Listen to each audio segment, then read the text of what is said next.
ಎಲ್ಲರಿಗೂ ನಮಸ್ಕಾರ ಸ್ನೇಹಿತರೆ. 2025ರ ಡಿಸೆಂಬರ್ 19ನೇ ತಾರೀಕು ಎಳ್ಳು ಅಮಾವಾಸ್ಯೆ. ಇದು ಈ ವರ್ಷದಲ್ಲಿ ಕೊನೆಯ ಅಮಾವಾಸ್ಯೆಯಾಗಿದೆ. ಈ ಒಂದು ದಿನ ನಿಮ್ಮ ಜೀವನವನ್ನೇ ತಿರುಗಿಸುವ ಶಕ್ತಿ ಹೊಂದಿದೆ. ಅಂದರೆ ನಿಮ್ಮ ಜೀವನವನ್ನು ಬದಲಾಯಿಸುವ ಅದೃಷ್ಟ ಯೋಗ ಬಂದಿದೆ. ಹೌದು, ಈ ದಿನ ಬರುವ ಎಳ್ಳು ಅಮಾವಾಸ್ಯೆ ಸಂದರ್ಭದಲ್ಲಿ ಒಂದೇ ಸಮಯದಲ್ಲಿ ಶೂಲ ಯೋಗ ಮತ್ತು ರಾಜಯೋಗ ರೂಪುಗೊಳ್ಳುತ್ತಿದೆ. ಇದು ಸಾಮಾನ್ಯ ಅಮಾವಾಸ್ಯೆ ಅಲ್ಲ, ಇದು ಕರ್ಮ ಬದಲಾಯಿಸುವ ಅಮಾವಾಸ್ಯೆ. ಇಂದು ಈ ವಿಡಿಯೋದಲ್ಲಿ ಈ 8 ರಾಶಿಯವರಿಗೆ ದುಃಖ ಅಂತ್ಯ, ಸಾಲ ಮುಕ್ತಿ, ಹಣದ ಏರಿಕೆ, ಅಧಿಕಾರ, ಗೌರವ ಎಲ್ಲವೂ ಸಿಗಲಿದೆ ಅಂತ ಸಂಪೂರ್ಣವಾಗಿ ಹೇಳ್ತೀವಿ. ವಿಡಿಯೋವನ್ನು ಕೊನೆವರೆಗೂ ತಪ್ಪದೆ ನೋಡಿ. ನೀವಿನ್ನೂ ನಮ್ಮ ಚಾನಲನ್ನು ಸಬ್ಸ್ಕ್ರೈಬ್ ಮಾಡದೆ ನೋಡ್ತಿದ್ರೆ ದಯವಿಟ್ಟು ಈ ವಿಡಿಯೋಗೆ ಒಂದು ಲೈಕ್ ಕೊಟ್ಟು ನಮ್ಮ ಚಾನಲನ್ನು ಸಬ್ಸ್ಕ್ರೈಬ್ ಮಾಡಿಕೊಂಡು ಸಪೋರ್ಟ್ ಮಾಡಿ. ಯಾಕಂದರೆ ಜ್ಯೋತಿಷ್ಯ, ಧರ್ಮ ಮತ್ತು ಜೀವನ ಮಾರ್ಗದರ್ಶನವನ್ನು ತಿಳಿಸ್ತಾ ಇರ್ತೇವೆ. ಹಾಗಾಗಿ ನಮ್ಮ ಚಾನಲನ್ನು ಸಬ್ಸ್ಕ್ರೈಬ್ ಮಾಡದೆ ಮರಿಬೇಡಿ.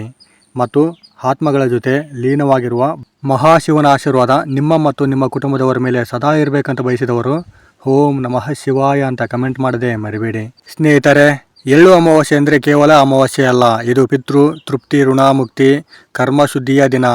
ಈ ದಿನ ಎಳ್ಳು ದಾನ ಮಾಡಿದರೆ ಪಿತೃದೋಷ ನಿವಾರಣೆ, ಸಾಲದ ಬಂಧನ ಕಡಿತ ಮತ್ತು ಹಣದ ಹರಿವು ಶುರುವಾಗುತ್ತದೆ. ಈ ಬಾರಿ ವಿಶೇಷ ಏನಂದರೆ ಶೂಲಯೋಗ ಮತ್ತು ರಾಜಯೋಗ ಒಂದೇ ದಿನ ಬರುತ್ತಿದೆ.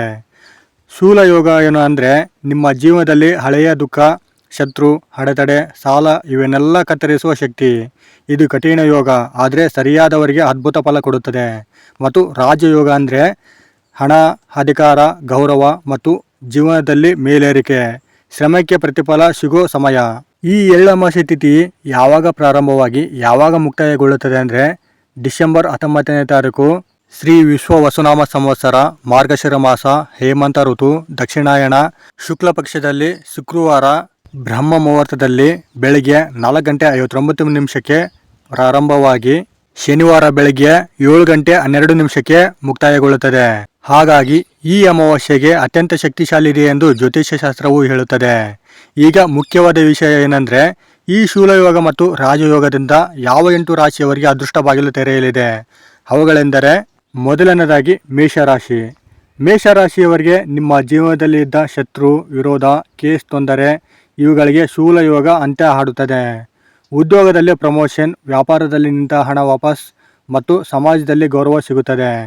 ಈ ಅಮಾವಾಸ್ಯೆ ನಂತರ ನಿಮ್ಮ ಧೈರ್ಯವೇ ನಿಮ್ಮ ಶಕ್ತಿ. ಈ ಅಮಾವಾಸ್ಯೆ ಪ್ರಭಾವದಿಂದ ಮೇಷರಾಶಿಯವರಿಗೆ ಹಿರಿಮೆಯ ಜೀವನ ಸಿಗಲಿದೆ. ನೀವು ಮುಟ್ಟಿದ್ದೆಲ್ಲ ಚಿನ್ನ ಆಗಿ ಬಾಳು ಬಂಗಾರವಾಗುವಂಥ ಸಮಯ ಅಂದರೆ ತಪ್ಪಾಗುವುದಿಲ್ಲ. ಅಷ್ಟೊಂದು ಅದೃಷ್ಟ ಮೇಷರಾಶಿಯವರಿಗೆ ಸಿಗಲಿದೆ. ಒಟ್ಟಿನಲ್ಲಿ ಮೇಷರಾಶಿಯವರಿಗೆ ಅದೃಷ್ಟವೋ ಅದೃಷ್ಟ. ಹಾಗೂ ಎರಡನೇದಾಗಿ ವೃಷಭ ರಾಶಿ. ವೃಷಭ ರಾಶಿಯವರಿಗೆ ನಿಮ್ಮ ಕಷ್ಟದ ದಿನಗಳು ಮುಗಿಯುತ್ತಿವೆ. ಅಂದರೆ ಇಷ್ಟು ದಿನ ಪಟ್ಟಂಥ ಪರಿಶ್ರಮಕ್ಕೆ ಅಥವಾ ಕಷ್ಟ ನೋವುಗಳಿಗೆ ಇದು ಮುಕ್ತಿ ಹೊಂದುವ ಅಮಾವಾಸ್ಯೆ. ಹಠಾತ್ ಹಣ ಲಾಭವೂ ಸಿಗಲಿದೆ. ಜೊತೆಗೆ ಆಸ್ತಿ ಕೂಡ ಸಿಗುವಂಥ ಸಮಯ ಅಂದರೆ ತಪ್ಪಾಗುವುದಿಲ್ಲ. ಅಥವಾ ವಾಹನ ಯೋಗವೂ ಕೂಡ ಇದೆ. ಕುಟುಂಬದಿಂದ ಸಹಾಯ ತುಂಬ ಸಿಗಲಿದೆ. ನೀವು ಯಾವುದಕ್ಕೆ ಚಿಂತೆ ಮಾಡುವ ಅವಶ್ಯಕತೆ ಇಲ್ಲ. ಯಾಕಂದರೆ ಕುಟುಂಬದವರು ನಿಮ್ಮ ಬೆನ್ನ ಹಿಂದೆ ಇರುತ್ತಾರೆ. ನೀವು ಮಾಡುವಂಥ ಕೆಲಸಗಳಿಗೆ ಸಪೋರ್ಟ್ ಮಾಡುವಂಥ ಸಮಯ ಬಂದಿದೆ.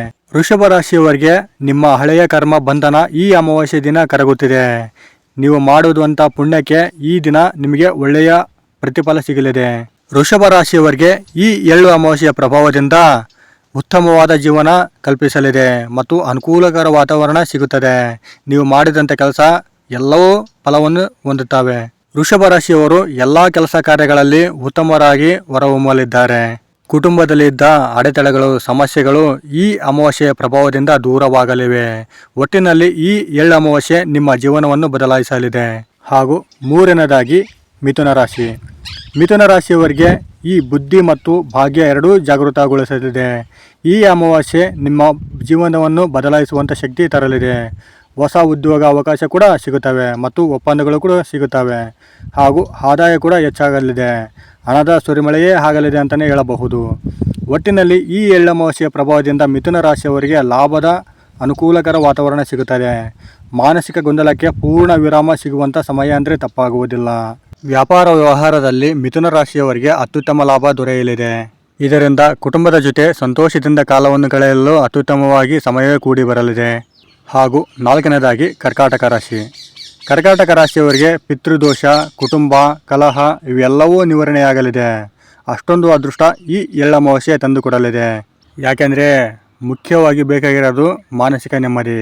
ಹಾಗಾಗಿ ಕುಟುಂಬದಲ್ಲಿ ನೆಮ್ಮದಿ ಇದ್ದರೆ ಮನಸ್ಸು ಕೂಡ ನೆಮ್ಮದಿಯಾಗಿರುತ್ತೆ. ಹಾಗಾಗಿ ಇಷ್ಟು ದಿನ ಇದ್ದ ಕಲಹ ಈ ಎಳ್ಳಮಾವಾಸ್ಯೆಯಿಂದ ಈ ಎಲ್ಲ ಕಲಹಗಳು ಕುಟುಂಬದಲ್ಲೇ ದೂರವಾಗಲಿದೆ. ನೆನಪಿನಲ್ಲಿಟ್ಕೊಳ್ಬೇಕಾದ ವಿಷಯ ಏನಂದರೆ, ಮನೆಯ ಸುಖವೇ ಹಣದ ಹರಿವು.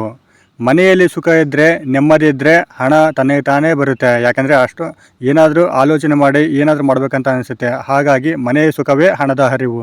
ಹಾಗಾಗಿ ಈ ಎಳ್ಳಮಾವಾಸ್ಯೆಯ ಪ್ರಭಾವದಿಂದ ನಿಮಗೆ ಮಾನಸಿಕ ಶಾಂತಿ ದೊರೆಯುವುದು ಹಾಗೂ ಈ ಅಮಾವಾಸ್ಯೆ ನಿಮ್ಮ ಆತ್ಮಕ್ಕೆ ಹಗುರತೆ ಕೊಡುತ್ತದೆ ಮತ್ತು ಅಭಿವೃದ್ಧಿಯನ್ನು ಕೊಡುತ್ತದೆ. ಒಟ್ಟಾರೆಯಾಗಿ ಈ ಎಳ್ಳಮಾವಾಸ್ಯೆ ಕರ್ಕಾಟಕ ರಾಶಿಯವರಿಗೆ ಅತ್ಯುತ್ತಮವಾದ ಯಶಸ್ಸನ್ನು ತಂದುಕೊಡಲಿದೆ. ಹಾಗೂ 5ನೇದಾಗಿ ಸಿಂಹರಾಶಿ. ಸಿಂಹರಾಶಿಯವರಿಗೆ ಈ ಎಳ್ಳಮಾವಾಸ್ಯೆ ಪ್ರಭಾವದಿಂದ ಅತ್ಯುತ್ತಮವಾದ ಸಂತೋಷದ ವಾತಾವರಣವನ್ನು ತಂದುಕೊಡಲಿದೆ.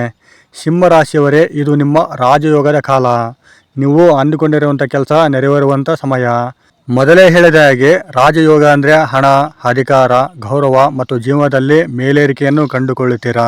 ಸಮಾಜದಲ್ಲಿ ನಿಮ್ಮ ಗೌರವ, ಪ್ರಗತಿ, ಪ್ರತಿಷ್ಠೆ ಹೆಚ್ಚಾಗಲಿದೆ ಮತ್ತು ಹುದ್ದೆ ಏರಿಕೆ, ಅಧಿಕಾರ ಸ್ಥಾನ ಸಿಗಲಿದೆ. ನಿಮ್ಮ ಮಾತಿಗೆ ಬೆಲೆ ಬರುತ್ತದೆ. ಪ್ರತಿಯೊಂದು ಕಡೆಯಿಂದ ಜೊತೆಗೆ ಮತ್ತು ನಿಮ್ಮ ಕುಟುಂಬದ ಕಡೆಯಿಂದ ತುಂಬ ಬೆಂಬಲ ಸಿಗುತ್ತದೆ. ಒಟ್ಟಿನಲ್ಲಿ ಸಿಂಹರಾಶಿಯವರಿಗೆ ಈ ಎಳ್ಳಮಾವಾಸ್ಯೆ ಬೆಂಬಲದ ರಾಜಯೋಗವನ್ನು ತಂದುಕೊಡಲಿದೆ. ಹಾಗೂ 6ನೇದಾಗಿ ಕನ್ಯಾ ರಾಶಿ. ಕನ್ಯಾ ರಾಶಿಯವರಿಗೆ ಈ ಎಳ್ಳಮಾವಾಸ್ಯೆ ಎಲ್ಲ ಕಡೆಯಿಂದ ಎಲ್ಲರಿಂದಲೂ ಪ್ರೀತಿಯನ್ನು ತಂದುಕೊಡಲಿದೆ. ಅಷ್ಟೊಂದು ಅದೃಷ್ಟ ಈ ರಾಶಿಗೆ ಸಿಗಲಿದೆ. ಪ್ರೀತಿ, ವಿಶ್ವಾಸ ಅಂದರೆ ಹೆಸರುವಾಸಿಯಾಗಿ ಈ ಕನ್ಯಾ ರಾಶಿಯವರಿಗೆ ಸಿಗಲಿದೆ. ಹಾಗೂ ಸ್ಥಿರ ಆದಾಯ ಮತ್ತು ಭದ್ರ ಭವಿಷ್ಯ ಸಿಗಲಿದೆ. ಕನ್ಯಾ ರಾಶಿಯವರಿಗೆ ಅಷ್ಟೊಂದು ಅದೃಷ್ಟ ಸಿಗಲಿದೆ ಮತ್ತು ಸೇವಾ ಕ್ಷೇತ್ರದಲ್ಲಿ ಹೆಸರು, ಆರೋಗ್ಯ ಸುಧಾರಣೆ ಮತ್ತು ಮನಸ್ಸಿಗೆ ನೆಮ್ಮದಿ ಸಿಗುತ್ತದೆ. ಕನ್ಯಾ ರಾಶಿಯವರು ಕೈಯಿಟ್ಟ ಕೆಲಸ ಯಾವುದೇ ಅಡೆತಡೆ ಇಲ್ಲದೆ ಸಮಯಕ್ಕೆ ಸರಿಯಾಗಿ ಪೂರ್ಣಗೊಳ್ಳುತ್ತವೆ. ಹಾಗಾಗಿ ಇವರ ಜೀವನ ಇನ್ನಷ್ಟು ಅಭಿವೃದ್ಧಿ ಹೊಂದುತ್ತದೆ ಮತ್ತು ಹಣಕಾಸಿನಲ್ಲಿ ಹೆಚ್ಚಳವನ್ನು ಕಾಣುವರು. ಇಷ್ಟು ದಿನ ಅನುಭವಿಸುತ್ತಿದ್ದ ತೊಂದರೆಗಳು ಈ ಅಮಾವಾಸ್ಯೆಯಿಂದ ಎಲ್ಲ ನಿವಾರಣೆಯಾಗಲಿದೆ. ಅಷ್ಟೊಂದು ಅದೃಷ್ಟ ಕನ್ಯಾ ರಾಶಿಯವರಿಗೆ ಈ ಎಳ್ಳಮಾವಾಸ್ಯೆ ತಂದುಕೊಡಲಿದೆ. ಹಾಗೂ 7ನೇದಾಗಿ ತುಲಾರಾಶಿ. ತುಲಾರಾಶಿಯವರಿಗೆ ಈ ಎಳ್ಳಮಾವಾಸ್ಯೆ ಪ್ರಭಾವದಿಂದ ಅನುಕೂಲಕರವಾದ ವಾತಾವರಣ ಸೃಷ್ಟಿಯಾಗಲಿದೆ.